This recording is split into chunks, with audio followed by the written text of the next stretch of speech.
The air in the bath pump room was a peculiar mixture of sulfur and expensive perfume, a scent Clara Marsh had come to associate with a very specific kind of gilded misery. She stood a half step behind her employer, the Dowager Lady Danbury, a woman whose spine was as rigid as her opinions.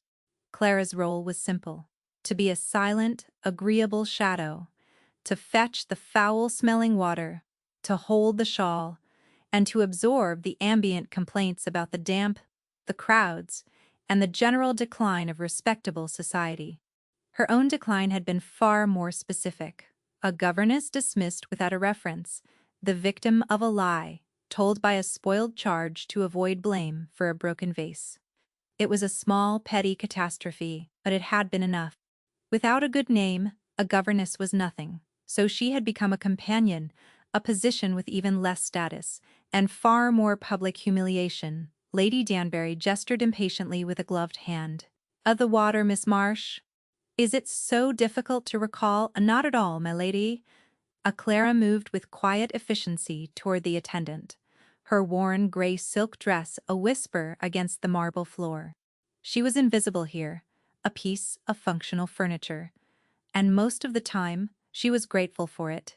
Invisibility was a form of armor. It allowed her to watch, and Clara was an excellent watcher. She saw the anxieties fluttering behind painted fans, the desperate hope in a mother's eyes as she steered her daughter toward a potential suitor, the subtle shift in a gentleman's posture when a creditor entered the room. It was a silent, intricate theater, and her sharp social observation was her only private entertainment. It was the part of her mind that had not yet been dulled by servitude. Today, her attention was caught by two men standing near the great Corinthian columns. They were brothers. The resemblance was clear in the set of their jaws and the dark, thick hair, but there the similarity ended. The elder was taller, broader, and held himself with an unyielding stillness that made the very air around him seem more solid. He was, she knew, from the whispers that followed him like a flock of birds, the Duke of Stratton. His face was a study in controlled severity, his eyes sweeping the room with an expression of profound, weary boredom. He looked like a man who had seen everything and been impressed by nothing. His younger brother was all light and motion, where the Duke was shadow and stone. He laughed, easily, his eyes crinkling at the corners, his posture relaxed and open. He was Lord Arthur Vane, and he seemed to carry the warmth his brother so conspicuously lacked. As Clara returned with the glass of medicinal water, she saw the Duke's gaze settle on her. It was not the appreciative glance of a man noticing a woman, nor the dismissive one given to a servant. It was something else. It was analytical. It was the look of a naturalist observing a curious specimen. He leaned down and murmured something to his brother.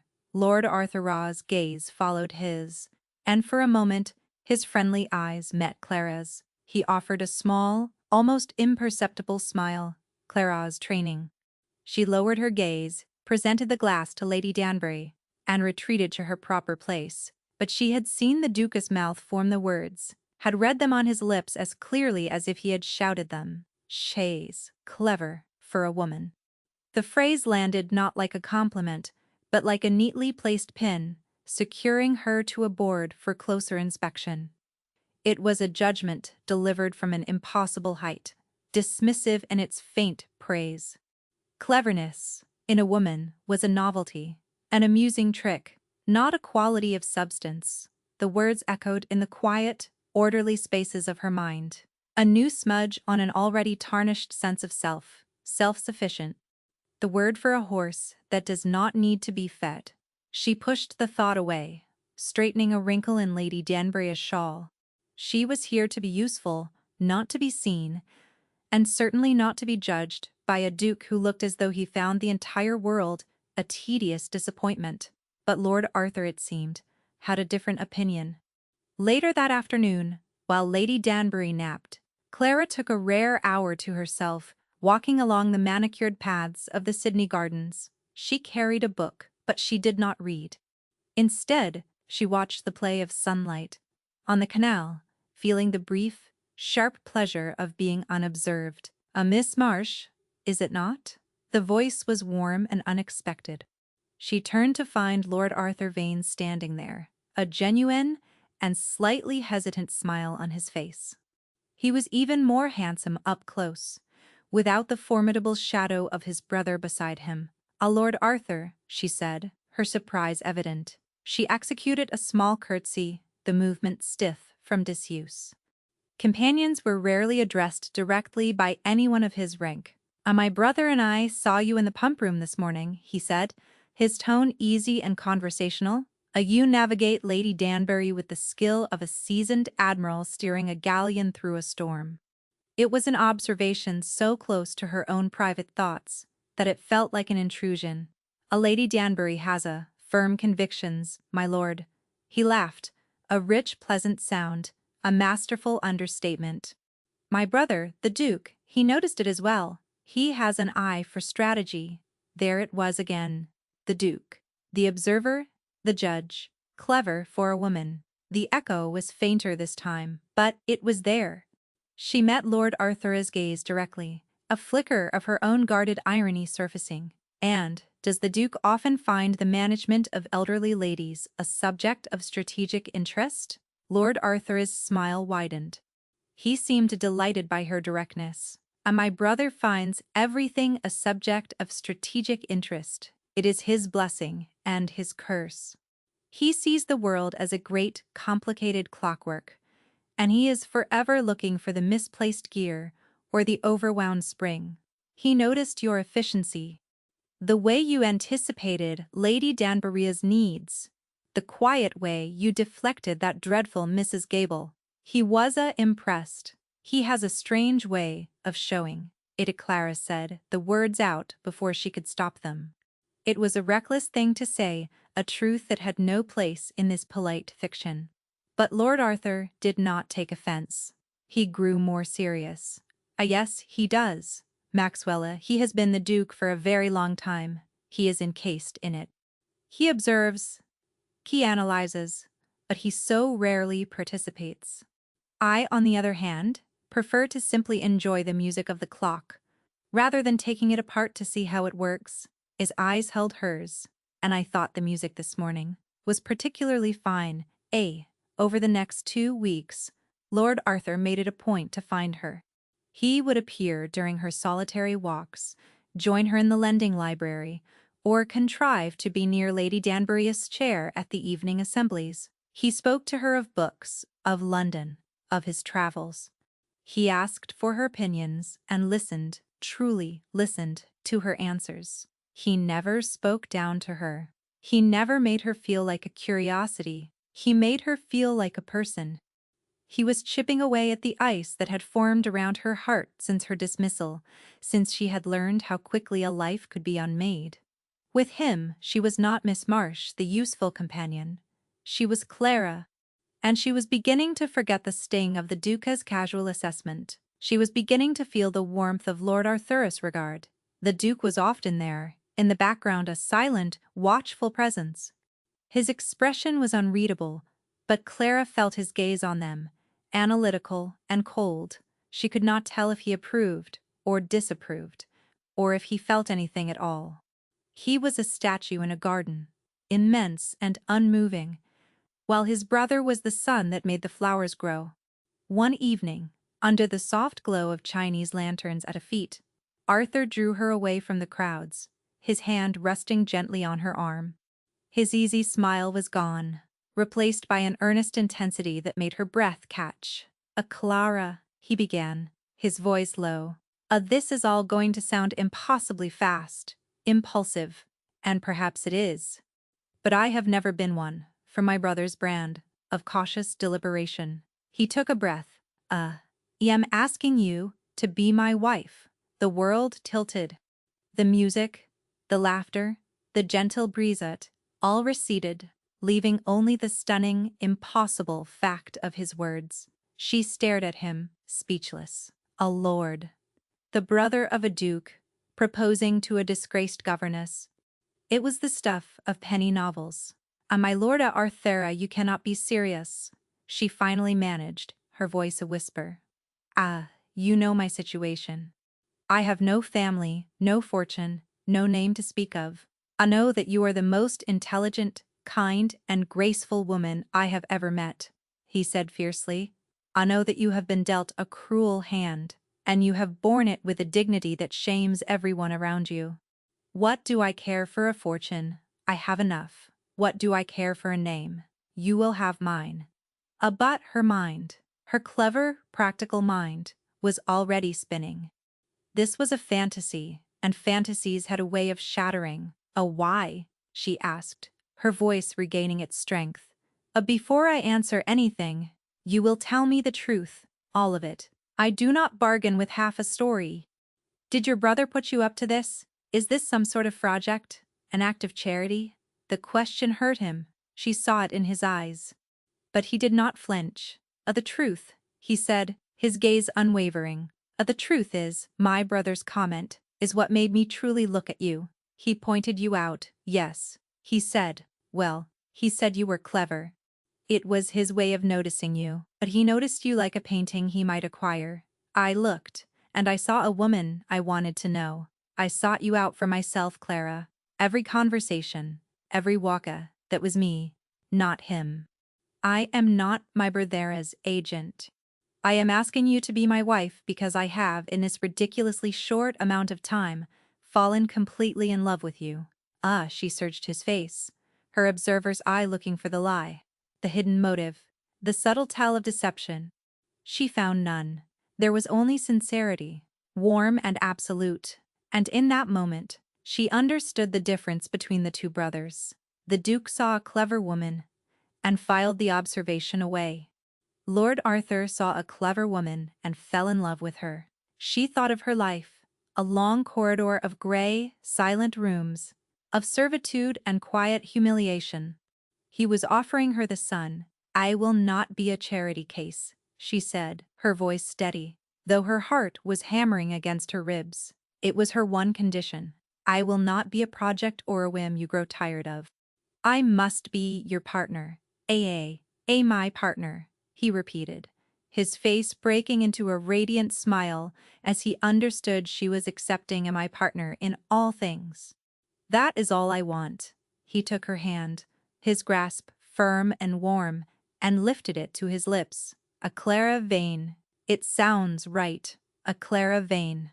It sounded like a new beginning. It sounded like salvation. Their engagement was announced the next day. The news ripped through Bath like a shockwave. Lady Danbury was so stunned she was speechless for a full 10 minutes, after which she promptly dismissed Clara, unable to bear the scandal or the triumph of her own companion marrying into the peerage. The drawing rooms buzzed with speculation. A penniless companion, a disgraced governess, capturing the brother of a duke. Clara weathered it all with a calm she did not entirely feel. She had Arthur's love as her shield.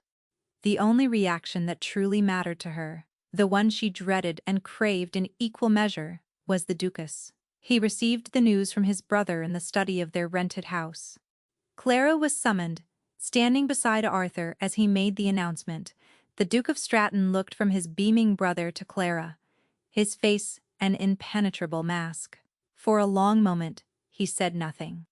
The silence was heavy, cold, analytical. Clara felt like a specimen, again, pinned and examined. I see, he said finally, his voice devoid of any emotion. He did not offer congratulations. He simply looked at his brother. Ah, you have been busy, Arthur. Then his gaze shifted to Clara, and it held a new complex weight. It was not just observation now. It was something else. Assessment, resignation, and something deeper, something she could not name, that flickered for a second in the depths of his gray eyes before vanishing. I hope, he said, the words precise and measured, that you will be very happy. It was not a blessing. It was a statement of fact, delivered with the chilly finality of a judge pronouncing sentence. He had observed, he had analyzed, and this was the outcome. And as he turned away, Clara had the unnerving feeling that the Duke of Stratton believed his brother had just made a terrible, fascinating mistake. They were married a month later, in a small, quiet ceremony in London. The Duke was there, a formidable, silent witness. He stood beside his brother, his posture rigid, his expression unreadable. To Clara, he was a mountain of disapproval, a constant looming reminder of her unworthiness. But Arthur was her son. His love was bright and warm enough to banish any shadow. Their first few months of marriage were an impossible dream. He was as good as his word. She was not just his wife. He valued her opinion on everything, from politics to the choice of new curtains for their London house. He delighted in her intelligence, encouraging her to read, to debate, to think. For the first time in her life, Clara felt not just seen, but celebrated for the very quality that others had dismissed as a novelty. They lived in a modest but elegant house in Mayfair, a gift from the Duke, though Arthur insisted on paying a fair rent. The Duca's own London residence, a vast, cold palace of a house, was only a few streets away. They were drawn into his orbit, attending dinners and functions, where Clara was always acutely aware of her new station and the whispers that followed her. Lady Beatrice Finch was the most persistent of the whisperers. A society beauty with a pedigree, as flawless as her complexion. It was widely understood that she had been earmarked for the Duke. Her family had the name, the fortune, and the ambition. Clara's marriage to Arthur had been an unwelcome surprise, but Lady Beatrice's sights were still firmly set on the ducal coronet.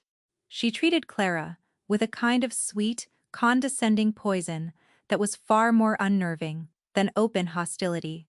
My dear Lady Arthur," she would say, her voice dripping with false sympathy. "Ah, it must be so bewildering, all of this. But you are so very adaptable. The Duke was just saying how remarkably you have taken to it all. He finds you quite fascinating. Fascinating. Another word for a specimen in a jar." Clara would simply smile and offer a polite, non-committal reply, her guard firmly in place. Her sharp observational skills, honed by years of servitude, were now her primary defense. She saw the flash of envy in Lady Beatrice's eyes, the calculation behind her smile. She saw a woman playing a long, careful game, and Clara, inadvertently, had become a piece on the board. The Duke Maxwell remained a distant, formal presence. He was correct in his duties as a brother-in-law, but a wall of ice remained between them. He would watch her across a crowded drawing-room, his expression thoughtful, analytical. Sometimes, during their stilted conversations, she would see that flicker of something unreadable in his eyes, but it was always gone before she could decipher it. He seemed to be waiting for something, waiting for her to fail, waiting for his brother's impulsive decision to unravel. But it did not unravel. Clara and Arthur's happiness was a quiet, solid thing. It was built on shared laughter, late-night conversations by the fire, and a deep, abiding respect for each other. Arthur brought her out of her shell, and she grounded his impulsive nature. They were good for each other. Hayes starting to see it. "You know Arthur," said one evening, as they prepared for bed. "Who is?" "A Maxwell. He, starting to see you. Not as my folly, but as my wife." "As Clara. Ah, he has a very peculiar way of showing it," Clara murmured, thinking of the Duke's cold, assessing gaze. "Athay's his only way," Arthur said, his expression softening with affection for the brother he so clearly loved. "Hay's been the Duke since he was 19. Hay's forgotten how to be just a man. But he watches you. He told me the other day that you manage the household accounts with more skill than his own man of business. He said it like Ha discovered a new law of physics. Shaw's clever for a woman." The phrase had a new context now. It wasn't just a dismissal. It was the only language he had for acknowledging her worth. It was, in its own strange way, a compliment. For 6 months, Clara lived in the sun. She was loved, she was respected, she was happy. She was beginning to believe it might last forever. And then, one crisp autumn afternoon, it ended. Arthur had gone riding, a passion he pursued with his typical joyful abandon. A sudden rainstorm had slicked the fallen leaves on the path. His horse, a spirited stallion, had slipped. He was brought back to the house, on a makeshift litter. He was still conscious when Clara reached him, but she knew, with the cold, terrible certainty that accompanies true disaster, that it was the end. His spine was broken.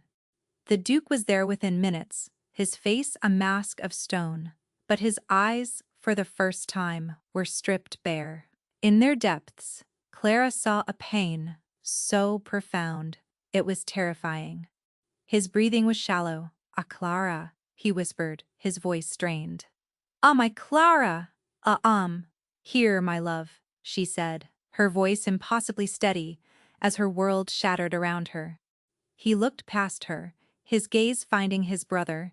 Maxwell, look after her." It was not a request, it was a command. "A will," the Duke said, his voice thick with unshed tears. Arthur's eyes returned to his wife. "Ah, it was real, was not it?" he whispered, a desperate need for confirmation in his gaze. "Our happiness." "Ah, it was the most real thing in the world," she choked out, pressing his hand to her cheek. A faint smile touched his lips. "A good," he breathed, and then he was gone.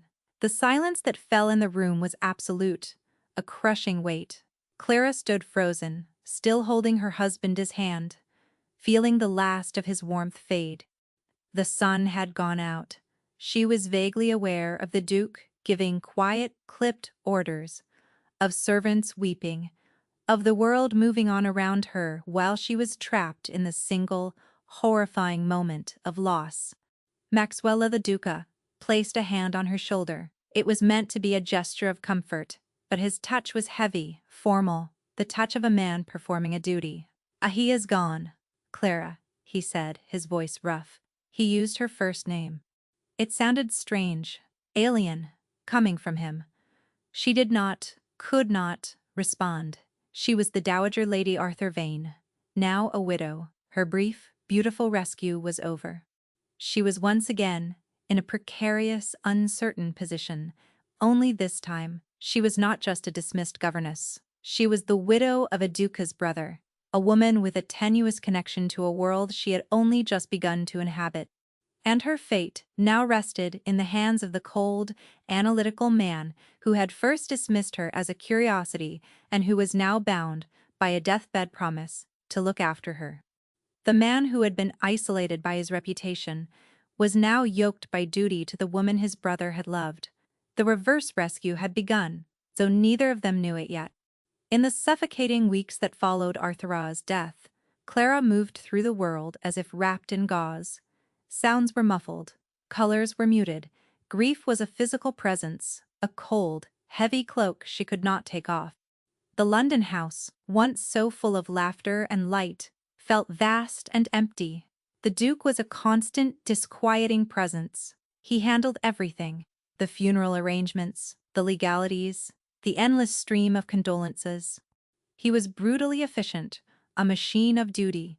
He shielded her from the worst of it, his formidable presence acting as a bulwark against the prying eyes of society. He did not offer platitudes or easy comfort. His grief was as contained and silent as his every other emotion. But Clara saw it in the tightness of his jaw, in the shadows under his eyes, in the way he would sometimes stand for long moments before the portrait of Arthur that hung in the hall, his back ramrod straight, his hands clenched into fists at his sides. They were two islands of sorrow in the same cold sea, unable to reach each other. A week after the funeral, he came to her in the drawing room, where she sat staring into the fire, a book lying unopened in her lap. "We need to discuss your future," he said, his tone quiet but firm. He did not sit but stood by the mantelpiece, one hand resting on the cool marble. Clara looked up at him. The gauze around her senses seemed to thin for a moment. My future. You cannot stay here," he said, not unkindly. This house belongs to the estate. Arthur had it for his lifetime. It will revert to me now, of course." She had known this, on some intellectual level. But hearing it, stated so plainly, felt like another loss. Another door closing. I see. She said, her voice flat. I will make arrangements to leave. Where will you go? He asked. The question was direct, practical. Where would she go? She had no family to return to. Her savings were negligible. Arthur's will had left her everything he possessed, but he had been a younger son with expensive tastes. There was an income, but it was modest enough for a respectable but lonely existence in a small cottage somewhere, back to the gray corridors of her old life. The thought was unbearable. I have not yet decided, she said, her pride a thin, brittle shield. He was silent for a moment, his gaze fixed on her face. He was observing her again, but the analysis felt different now, less cold. Moria concerned. Arthur asked me to look after you, he said, his voice low. It was the last thing he said, Clara replied, her own voice trembling slightly. A deathbed command is a heavy burden, Your Grace. You need not feel bound by it. I am perfectly capable of looking after myself. Are you? He asked. And there was no challenge in his voice, only a quiet, searching question. He saw the faint tremor in her hands. The hollows grief had carved into her face. He saw her bravery and the sheer exhaustion beneath it. He noticed. It was what he did. He noticed the scuffed toe of a servanta's shoe, the desperation pitched a shade too high in a courtier's laugh. And he noticed her. He saw the formidable intelligence and the profound vulnerability, and for the first time he felt the full, crushing weight of his brother's last words, not as a duty but as a sacred trust. I am offering you a home, Clara, he said, at Stratton. My ancestral estate. It is your right as my brother's widow. You will have your own wing of the house, your own staff. You will want for nothing. It is the proper thing to do. A Stratton, the Duca's cold, ancestral manor. The heart of his power and his isolation, the thought of living there, under his watchful eye, in that vast, silent place, was terrifying, but the alternative was even more so. A life of solitary poverty, haunted by the memory of a happiness she had barely tasted. I will not be a dependent, she said, the words echoing the condition she had given his brother. I will not be a piece of furniture you are obliged to house. A flicker of something surprise, respect, crossed his face. That is not what I am offering. He said, I am offering you a place, a sanctuary. Arthur would have wanted you to be safe. She looked at him, at this cold, contained man who was now her only anchor in the world. She saw the grief he held so tightly, the immense burden of his rank, the profound loneliness he could not hide from her observant eyes. She was rescuing him, Arthur had said, from his own gilded cage. Now, perhaps, they were trapped in it together. Very well, Your Grace, she said, her voice barely a whisper. I accept. The move to Stratton Park was like entering another world. The estate was immense, a kingdom of rolling hills, ancient woodlands, and perfectly manicured gardens, all ruled over by a house that seemed less a home than a monument. It was built of pale gray stone that seemed to absorb the light, its endless corridors filled with the ghosts of past dukes and the weight of centuries of history. It was magnificent, and it was as cold as its master. Clara was given a suite of rooms in the east wing, beautifully appointed and overlooking a formal garden that was stark and geometric even in the autumn decay. A maid was assigned to her, a timid young woman named Sarah. The household staff treated her with a formal, distant respect. She was the Dowager Lady Arthur, a figure of tragedy and curiosity, the Duca's sister-in-law, a person to be handled with care but not with warmth. The Duke himself was a remote presence.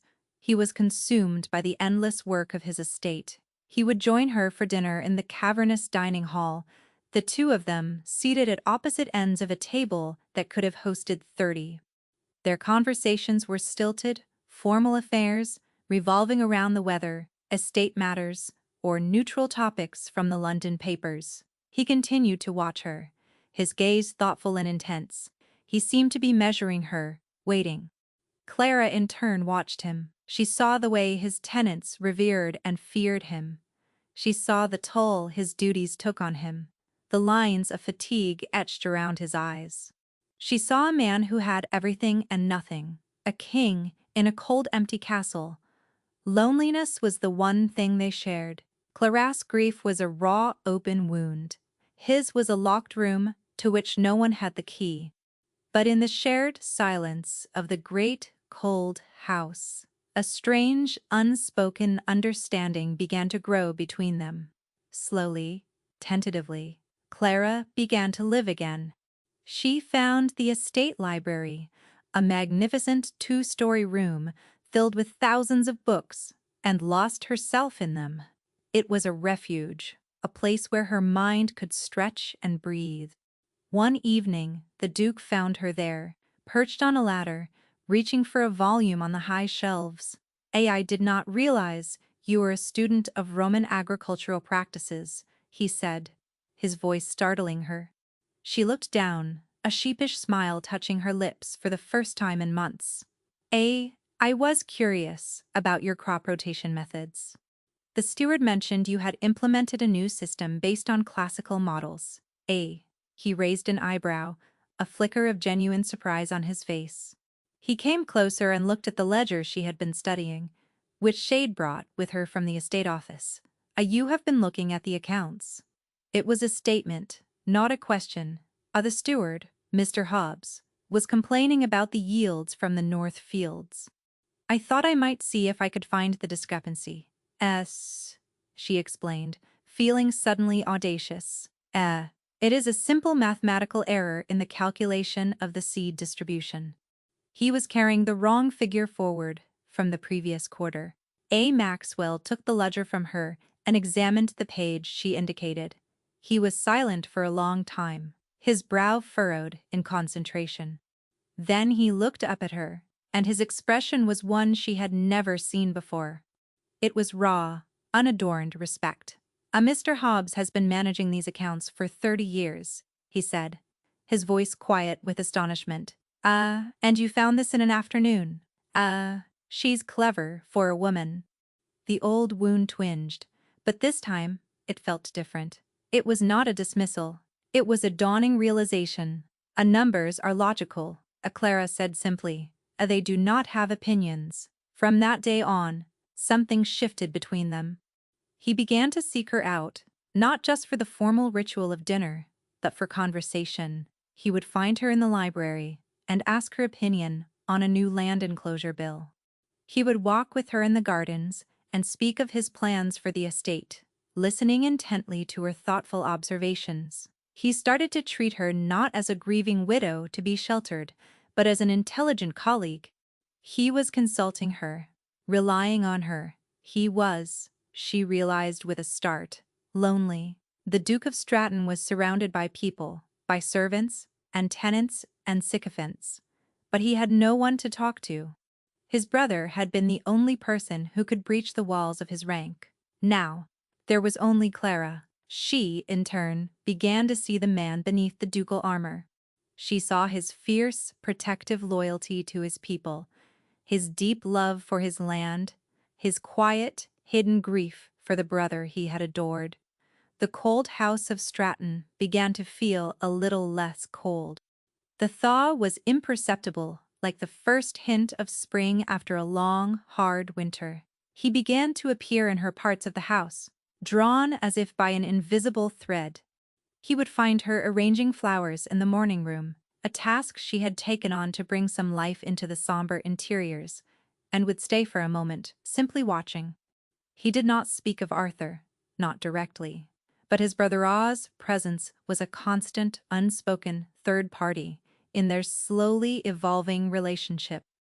One evening, as a storm raged outside, battering the old house with wind and rain, they sat in the library, the only source of light, a roaring fire. The power dynamic had subtly inverted. He was no longer just her protector, she had become his confidant.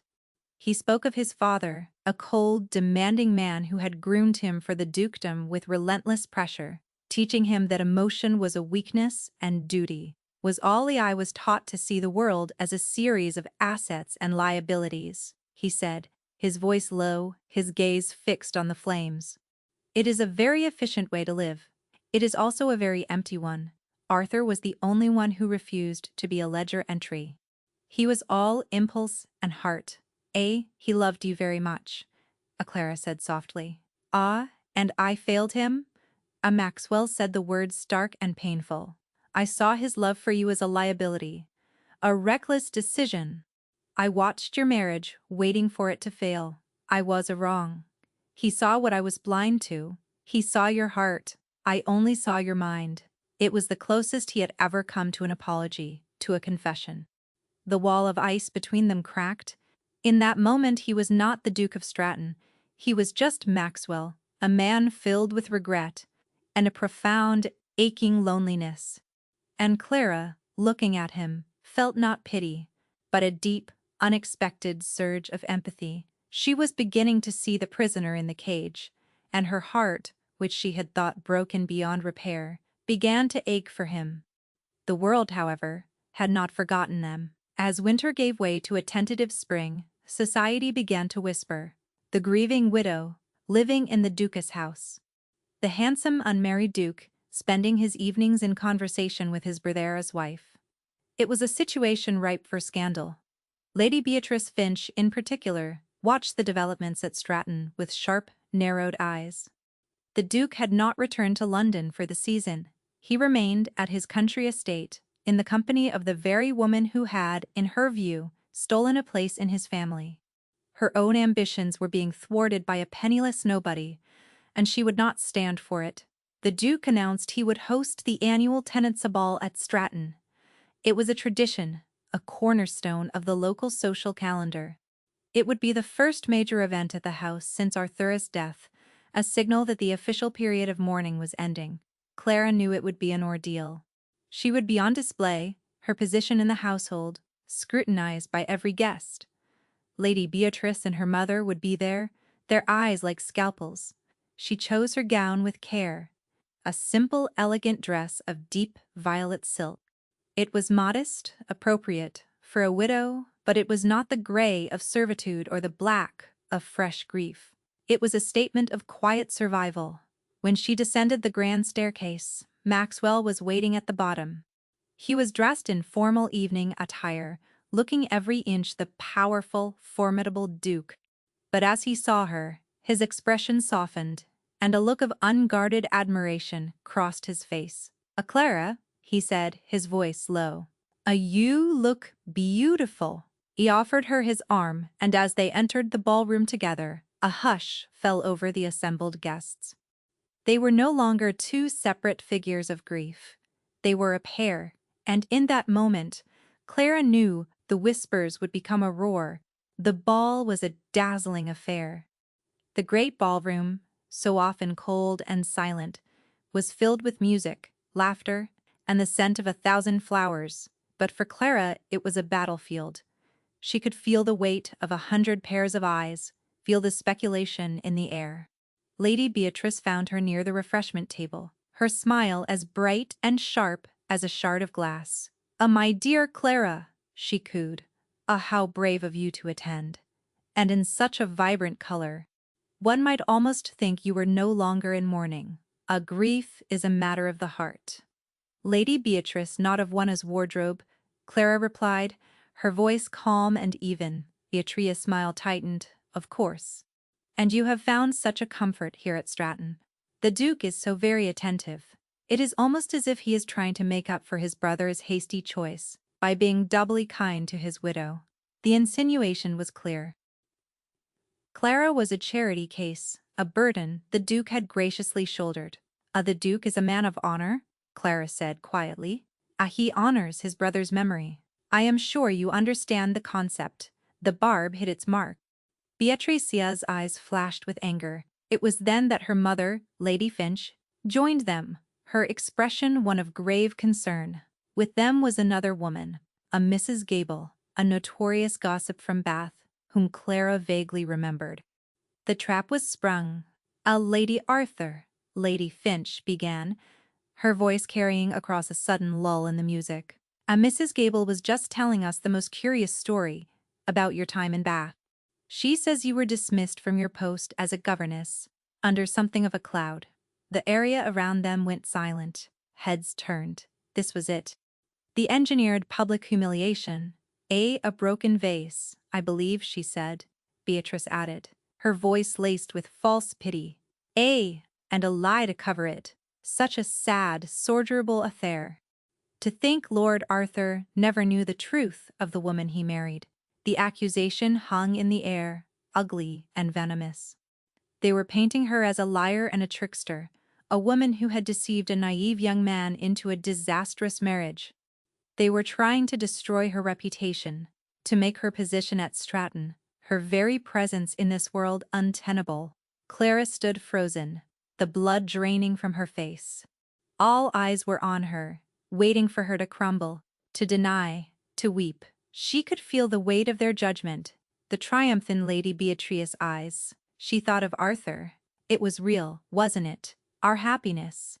She thought of the grey life she had escaped, and the wolves who were now trying to drag her back into it. Her pride, her resilience, the very core of her being, refused to break. She lifted her chin and met Lady Beatrice's gaze. Her voice, when it came, was not loud, but it was clear and cold as ice. Guilty of what, exactly? But before she could say more, a figure moved to her side. It was Maxwell. He had crossed the ballroom in a few long strides, his face a thundercloud of controlled fury. He did not look at Lady Beatrice or her mother. He looked only at Clara, and in his eyes she saw a fire she had never seen before. He placed his hand on the small of her back, a gesture of unwavering support, of public allegiance. A cruelty seems already abundant this evening, he said, his voice low but carrying across the silent room. I see no reason to add mine. He then turned his gaze upon Lady Beatrice, and the full, formidable power of the Duke of Stratton was unleashed. It was not a shout, it was a cold, quiet demolition. My brother, he began, his voice dangerously soft. Akos, his wife, for her character, her kindness, and her intelligence. Qualities I now see I was too blind to value correctly when I first met her. An error in judgment I will not make twice. It was a public rebuke, it was a defense, and it was in its own way a confession. A half-confession, made under pressure, that he saw her, that he valued her, that he was choosing her side, unequivocally, in front of the entire world. He then addressed the room. Lady Arthur is my guest, my family. An attack on her is an attack on this house, and on the memory of my brother. It will not be tolerated. The finality, in his tone, was absolute. Lady Finch paled, grabbing her daughter's arm to pull her away. But Clara held up a hand. One moment, she said, her voice steady. She looked directly at Mrs. Gable. It is true I was dismissed. A vase was broken. My charge, a girl of 12, was frightened of her father's temper and blamed me. Her mother chose to believe her daughter. I was sent away without a reference. That is the entire truth of it. She then turned her gaze to Lady Beatrice, and there was no anger in her eyes, only a clear, piercing understanding. Her sharp social observation saw past the cruelty to the motive. Loved my husband. He knew everything about me that mattered. His judgment needs no defense from me or from anyone else. And his title and his brother are not prizes to be won by destroying others, Lady Beatrice. They are burdens to be carried with honor. She had not raised her voice, she had not wept. She had simply spoken the truth, and in doing so she had given their accusations no ground to stand on. She had claimed her own place, her own dignity, with a quiet strength that was more powerful than any ducal fury. The room, which had been poised for a scandal, shifted. There was a murmur of sympathy, of respect. Lady Beatrice, exposed and outmaneuvered, looked not ruined, but small, irrelevant. Her carefully constructed attack had shattered against the simple, unassailable wall of Claraeus' integrity and the Duca's loyalty. Maxwell's hand was still on her back, a warm, solid presence. He leaned down, his lips close to her ear. Come, he whispered. Let us leave them to their gossip. He led her from the ballroom, leaving behind a sea of stunned faces and the wreckage of Lady Beatricia's ambitions. He did not take her to her rooms. He led her to the library, the one place in the vast, cold house that had become their shared sanctuary. He closed the heavy oak doors, shutting out the world. And for the first time that evening, he looked truly at her. The Duke was gone. There was only Maxwell, his eyes filled with a storm of emotions she could not yet decipher. The silence in the library was a living thing, thick with all the words that had been left unsaid for months. The fire had burned down to glowing embers, casting long, dancing shadows on the walls. Outside, the music of the ball was a faint, distant pulse. Maxwell stood before her, his hands clenched at his sides. The ducal mask was gone, shattered by the events in the ballroom. What was left was a man stripped bare, his vulnerability as stark and real as his grief. "I was a fool," he said. The words torn from him, from the very beginning. A blind, arrogant fool.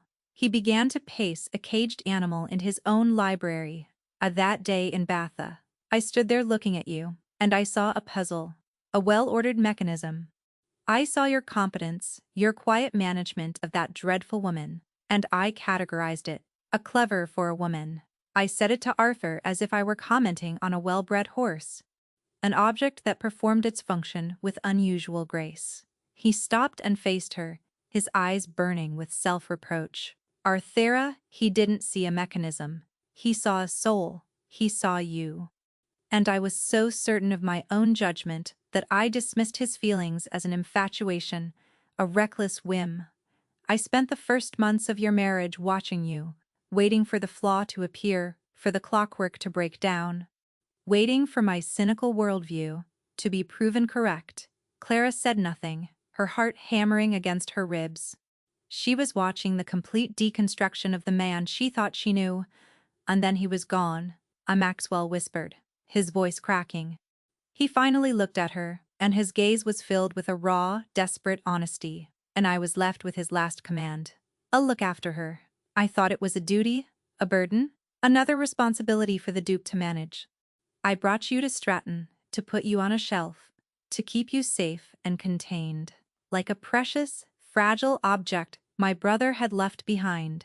He took a step closer, his hands reaching out, as if to touch her, then falling back to his sides. You came into this cold, dead house, and you breathed life into it.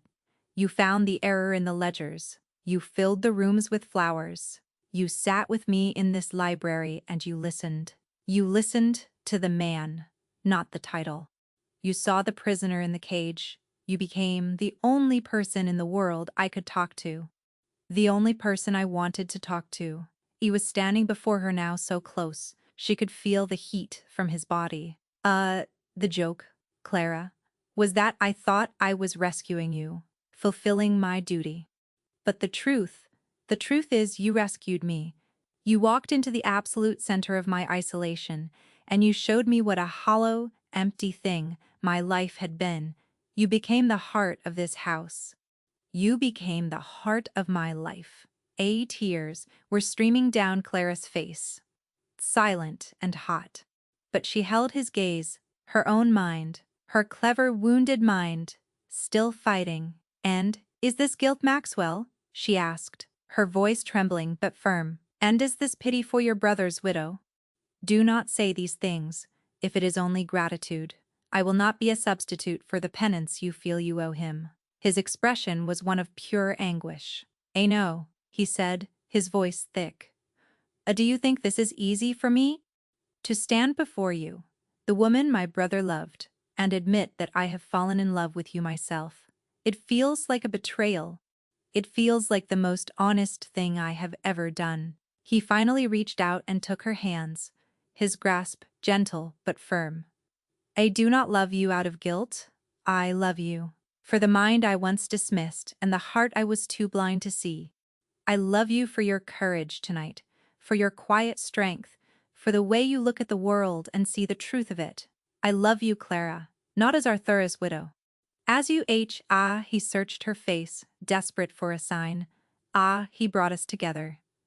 His last gift to me, perhaps, was you. But my feelings are my own. They are not an echo of his she. She looked at him, at this powerful, broken, beautiful man who had finally learned to speak the language of the heart. She saw the truth in his eyes, clear and undeniable. The last of her own walls crumbled. And, what if I have come to feel the same? She whispered. Relief washed over his face, so profound it was like watching a statue come to life. A Clara, he breathed, and it was a prayer. He drew her closer, his hands moving to cup her face. He looked at her as if memorizing every feature, every tear track on her cheek. And then, he lowered his head and kissed her. It was not a kiss of practiced charm or passionate fury. It was a kiss of profound, desperate tenderness. It was clumsy and true, a question and an answer all at once. It was the meeting of two lonely souls who had found their way to each other through a labyrinth of grief, duty, and regret. It was the end of the bargain and the beginning of love. In that kiss, the ghost of his first dismissive words, "She's clever for a woman," finally dissolved into nothing, replaced by the warmth of his lips and the solid, irrefutable truth of his heart beating against hers. 6 months later, Clara stood beside her husband, Maxwell, the Duke of Stratton, in the long gallery of the house. Sunlight streamed through the tall windows, illuminating the dust motes dancing in the air and falling warmly on the portrait that hung before them. It was Arthur, his face alight with his characteristic joyful smile. They had been married in a small ceremony, just as she and Arthur had been. But this time, it had not been a rescue from poverty. It had been a willing, joyful union of two people who had found in each other a home. Stratton was no longer a cold house. The curtains were drawn back to let in the light. Fires burned in the hearths. The sound of conversation and quiet laughter echoed in the halls where once there had been only silence. Clara had not replaced the late Duchess, whose own portrait hung with honor in the dining hall. She had not erased Arthur's memory. Instead, she had made room for all of it, for the past and the present to coexist, weaving the threads of grief and love into a new, stronger tapestry. Maxwell's hand found hers, his fingers lacing with her own. "I was thinking about that day in Bath," he said quietly, his gaze still on his brother's portrait. Clara leaned her head against his shoulder. Were you? My brother was the wiser man," he said, his voice filled with a gentle, reflective warmth. He saw a wife, I only saw a clever woman. It has been the great privilege of my life to learn the difference." He turned to her, his gray eyes once so cold and analytical, now filled with a deep, steady love. "He saw you, Clara, all of you. Right from the start. He brought me to you," she said softly, her heart full. He did. Maxwell agreed. He lifted her hand to his lips, a gesture that was no longer formal or dutiful, but an intimate, familiar expression of his love. He left you in my care. But you, my clever, brilliant wife, you became the one who cared for me. She had not been a replacement. She had not been a bargain discharged, or a duty fulfilled. She was the woman who had walked into a house full of silence and filled it with life. She was the one who had seen the man behind the title and had taught him how to be whole again. She was the woman who stayed. And she was, finally and completely, home. What do you think is the most difficult thing to overcome? A bad first impression or the ghost of a past love? It was a question that lay at the heart of Clara and Maxwell's journey. Let us know your thoughts in the comments below. We love hearing from you, especially where you are watching from in the world. If you enjoyed this story, please give it a like And be sure to subscribe to our channel for more tales of love against the odds. We have another story coming for you tomorrow, and we cannot wait to share it with you.